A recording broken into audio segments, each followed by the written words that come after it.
या अभिभाषणामध्ये प्रधानमंत्री आवास योजनेचा उल्लेख आहे.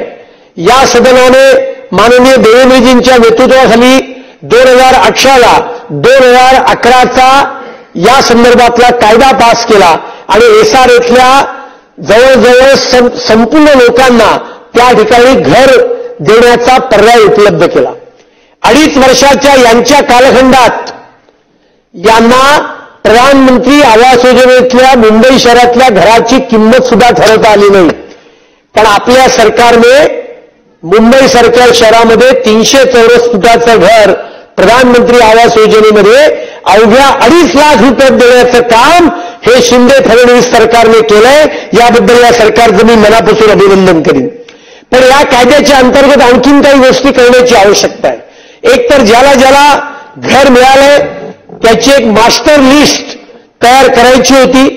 त्या कामाला अजून गती प्राप्त झालेली नाहीये. त्याचबरोबर याच्याकरता पात्र लोक जे आहेत त्या पात्रतेची पडताळणी करण्याकरता ऑनलाईन पोर्टल